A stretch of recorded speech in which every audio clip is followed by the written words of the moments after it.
Mais ce que j'ai à dire est important, en tout cas de mon point de vue. Oui, parce qu'il y a eu beaucoup de remue-ménage sur les réseaux sociaux ces derniers temps. On se dit que la femme doit attendre l'aval de la société avant de prendre ses propres décisions, qu'elle soit mariée ou pas. Et puis c'est normal quand tu es en couple de demander l'avis, de prendre conseil auprès de ton compagnon ou de ta compagne. C'est normal, c'est dans les deux sens que ça se fait. Je veux juste rappeler qu'on est en 2023 et qu'on est en Côte d'Ivoire, le pays qui a enregistré ce record historique cette année pour les élections municipales et régionales de 30% de participation féminine. Donc 30% de candidats de... Écoutez, petite sœur. Vous voyez, c'est pour vous dire que les femmes ne sont plus illettrées, les femmes n'attendent plus, elles sont indépendantes intellectuellement, financièrement. Et puis dans tous les domaines, vous avez remarqué comment les femmes s'illustrent. Je peux vous citer des exemples. Marie-Josée Talou, par exemple, puisqu'elle est d'actualité, record woman.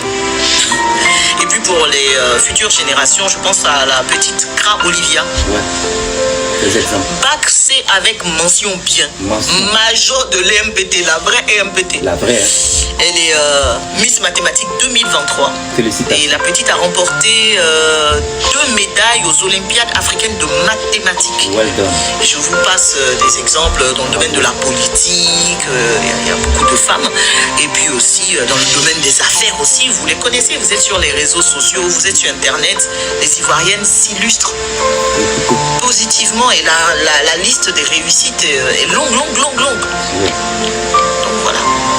En vrai, il suffit de laisser les femmes en paix.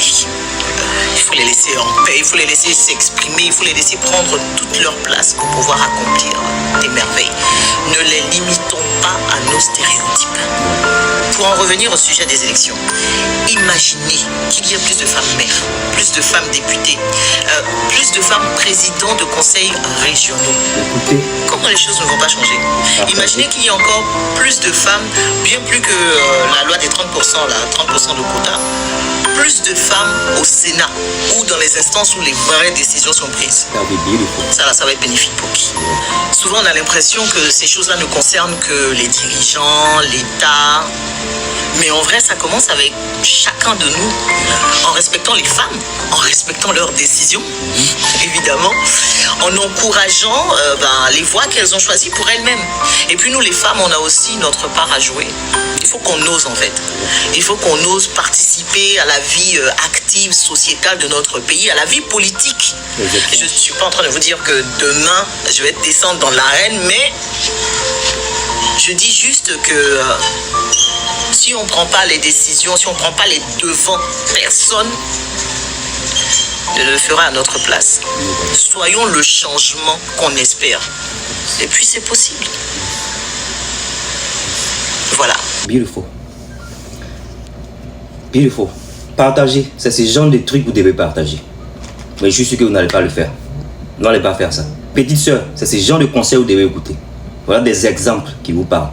Des personnes instruites qui vous parlent. Vous devez écouter. Ok? Des faux stars.